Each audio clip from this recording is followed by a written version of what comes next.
Hello बच्चों, कैसे आप लोग। आशा करता हूँ आप लोग अच्छे होंगे, मस्त होंगे। आज के इस वीडियो में हम एक बार फिर से बच्चों कक्षा 12 के विद्यार्थियों के लिए एजुकेशन यानी शिक्षा शास्त्र के महत्वपूर्ण प्रश्न लेकर आए हैं, जो 2024 बोर्ड एग्जाम के लिए बहुत ही इंपॉर्टेंट से रहेगा। तो चलिए बच्चों, देर ना करते हम लोग क्वेश्चनों को देखते हैं। पहला क्वेश्चन, जैसा कि आप सामने देख रहे हैं, कक्षा 12 शिक्षा शास्त्र के महत्वपूर्ण प्रश्न 2024 बोर्ड एग्जाम। पहला क्वेश्चन जो बहुविकल्पी रहेगा बच्चों, वैदिक काल में शिक्षार्थी कहाँ शिक्षा प्राप्त करते थे। वैदिक काल में शिक्षार्थी जो है कहाँ शिक्षा प्राप्त करते थे। तो बच्चों जो है 4 ऑप्शन दिया गया है, सही जवाब क्या हो जाएगा यहाँ बी हो जाएगा, गुरुकुल में, यानी गुरु के समीप रहकर जो है शिक्षा करते थे। वैदिक काल में शिक्षार्थी जो है गुरुकुल में रहकर शिक्षा जो है प्राप्त करते थे। अगला क्वेश्चन है, भारत का सर्वप्रथम विश्वविद्यालय कौन सा था। भारत का सर्वप्रथम विश्वविद्यालय कौन सा था। तो बच्चों सही जवाब क्या हो जाएगा, तक्षशिला विश्वविद्यालय। भारत का सर्वप्रथम विश्वविद्यालय कौन सा था, तक्षशिला विश्वविद्यालय था। नेक्स्ट क्वेश्चन है कि अंग्रेजी शिक्षा का प्रबल समर्थक कौन था। अंग्रेजी शिक्षा का प्रबल समर्थक दोस्तों कौन था। Deccan, Hastings, Macaulay, Smith. तो सही जवाब बच्चों जो है क्या हो जाएगा यहाँ पर, अंग्रेजी शिक्षा का प्रबल समर्थक जो था वो जो है मैकाले था। कौन था, मैकाले था। अगला क्वेश्चन है, मध्यकालीन शिक्षा के समय में महिला इतिहासकार कौन थी। मध्यकालीन शिक्षा के समय में महिला इतिहासकार कौन थी। नूरजहां थी, इरजिया बेगम, गुलबदन बेगम की अब्बास। सही जवाब बच्चों यहाँ डी हो जाएगा, गुलबदन बेगम।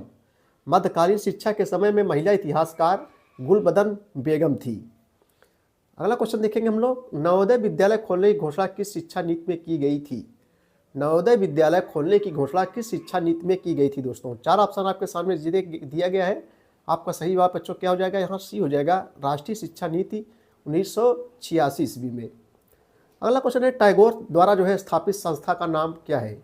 टैगोर द्वारा स्थापित संस्था का नाम आपको बताना है। तो बच्चों सही जवाब क्या हो जाएगा, यहाँ ए हो जाएगा, शांति निकेतन हो जाएगा। सही जवाब यहाँ ए हो जाएगा, शांति निकेतन। नेक्स्ट क्वेश्चन है, पर्यावरण संरक्षण हेतु आवश्यक है। पर्यावरण प्रदूषण, पर्यावरण दिवस, पर्यावरण मित्रता। पर्यावरण संरक्षण हेतु आवश्यक है पर्यावरण मित्रता। सही जवाब बच्चों यहाँ जो है डी हो जाएगा, पर्यावरण मित्रता है, यानी पर्यावरण के साथ मित्रता करना जरूरी है। भारत में पर्यावरण विभाग की स्थापना जो है कब की गई थी। 1 नवंबर 1986, नवंबर 1980 और उसके बाद में जो है 1 नवंबर 1990, नवंबर 1996। सही जवाब बच्चों जो है ए हो जाएगा, नवंबर 1980। सही जवाब ए हो जाएगा। चलिए अगला क्वेश्चनों की ओर हम लोग चलेंगे। सूखा आपदा का कारण है बच्चों, वन विनाश, भूमिगत जल का अधिक दोहन, नदी मार्गों में परिवर्तन। तो क्या हो सकता है, आप अपने मन से बता सकते हैं। सब बहुत कठिन क्वेश्चन नहीं होते हैं दोस्तों।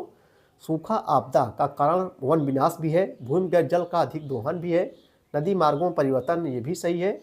उपयुक्त सभी हो जाएगा, यानी डी हो जाएगा, ये सभी हो जाएगा। वन विनाश हो जाएगा, भूमिगत जल का अधिक दोहन हो जाएगा, नदी मार्गों में परिवर्तन हो जाएगा। ठीक है भैया, बच्चों पढ़ो, बहुत ही अच्छे विषय हैं, बहुत बढ़िया बढ़िया क्वेश्चन है। सब क्वेश्चन कंपटीशन की एग्जाम में पूछे जाते हैं, तो आप क्वेश्चनों को अनदेखा मत कीजिए। भारत सरकार ने किस प्रकार की शिक्षा को जो है अनिवार्य बनाने का प्रयत्न किया है। प्राथमिक शिक्षा, तकनीक शिक्षा, पहुंच शिक्षा, कंप्यूटर शिक्षा। भारत सरकार ने किस प्रकार की शिक्षा को अनिवार्य बनाने का प्रयत्न किया है। तो सही जवाब ये हो जाएगा, प्राथमिक शिक्षा दोस्तों। कौन सी शिक्षा बच्चों, प्राथमिक शिक्षा। सामूहिक व्यवसायिक निर्देशन में होता है, सामूहिक व्यवसायिक निर्देशन में होता है, क्या हो जाएगा सही जवाब, बी हो जाएगा, समूह का निर्देशन। सही जवाब यहाँ जो है बी हो जाएगा, समूह का निर्देशन। शैक्षिक निर्देशन से आप क्या समझते हैं। अगला क्वेश्चन जो है बहुत इंपॉर्टेंस है, मतलब कि कई वर्षों से परीक्षाओं में जो है दोस्तों पूछा गया है कि जो है शैक्षिक निर्देशन से आप क्या समझते हैं। मोस्ट इंपॉर्टेंट क्वेश्चन, चलिए देखते हैं हम लोग।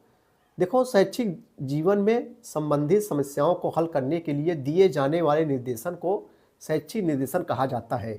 बालकों को विद्यालय में समान समस्याओं के समाधान के लिए दिए जाने वाला निर्देशन शैक्षिक निर्देशन कहलाता है बच्चों। देखो फिर से देखेंगे, शैक्षिक जीवन में संबंधित समस्याओं को हल करने के लिए दिए जाने वाला निर्देशन को शैक्षिक निर्देशन कहा जाता है। बालकों को विद्यालय में समान समस्याओं के समाधान के लिए दिए जाने वाला निर्देशन शैक्षिक निर्देशन कहलाता है। ठीक भैया, बहुत कठिन क्वेश्चन नहीं है। आगे देखेंगे, उपलब्धि परीक्षण क्या है, उदाहरण सहित समझाइए। उपलब्धि परीक्षण क्या है, उदाहरण सहित समझाना है बच्चों। आइए इसको उत्तर भैया हम लोग देखते हैं भाइयों बहनों, देखो बच्चों, किसी कक्षा में अनेक छात्र पढ़ते हैं, पढ़ते ही नहीं, किसी कक्षा में अनेक छात्र पढ़ते हैं तथा वह एक साथ कई विषयों को पढ़ते हैं, एक साथ कई विषयों को पढ़ते हैं और वर्ष के अंत में उनकी परीक्षाएं ली जाती है। वर्ष के अंत में उनकी परीक्षाएं ली जाती है। परीक्षाएं लेने का उद्देश्य यह ज्ञात करता है कि किसी छात्र ने कितना ज्ञान अर्जन किया है, ताकि भविष्य में उन्हें जो है सही शैक्षिक मार्गदर्शन दिया जा सके। इसके अतिरिक्त बालकों की बुद्धि के विकास का ज्ञान भी इन परीक्षाओं द्वारा जो है प्राप्त किया जाता है। ठीक है भैया, इसी को उपलब्धि परीक्षण कहते हैं। चलिए आगे देखते हैं क्वेश्चन को हम लोग जो है।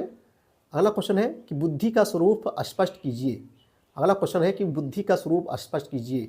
इसका उत्तर क्या होगा? बुद्धि का स्वरूप जो है स्पष्ट कीजिए। देखो, बुद्धि द्वारा व्यक्ति विभिन्न परिस्थितियों को समझकर अपने व्यवहार में परिवर्तन करता है। दूसरे शब्दों में हम कह सकते हैं कि बुद्धि को सामान्य योग्यता एवं विभिन्न मानसिक योग्यताओं का समन्वय अथवा संगठन कहते हैं, जो व्यक्ति को व्यवहारिक जीवन में सफल होने में सहायता प्रदान करता है। बुद्धि के द्वारा व्यक्ति विभिन्न परिस्थितियों को समझकर अपने व्यवहार में परिवर्तन करता है। दूसरे शब्दों में हम बुद्धि को समान योग्यता एवं विभिन्न मानसिक योग्यताओं का समन्वय अथवा संगठन सकते हैं, जो व्यक्ति को व्यवहारिक जीवन में सफल होने में सहायता प्रदान करता है। अगला क्वेश्चन है कि मानसिक स्वास्थ्य का क्या तात्पर्य बताइए। अच्छी शिक्षा के लिए मानसिक स्वास्थ्य की जानकारी क्यों आवश्यक है? मानसिक स्वास्थ्य का तात्पर्य बताइए और उसके बाद में अच्छी शिक्षा के लिए मानसिक स्वास्थ्य की जानकारी क्यों आवश्यक है। आइए इसका उत्तर हम लोग देखते हैं। देखो, हेडफील्ड के अनुसार, लेखक है, शिक्षा शास्त्री है जिनका नाम है हेडफील्ड के अनुसार, परिवार बालक को मानसिक स्वास्थ्य या ऐसा समायोजन की दिशा में अग्रसर करता है।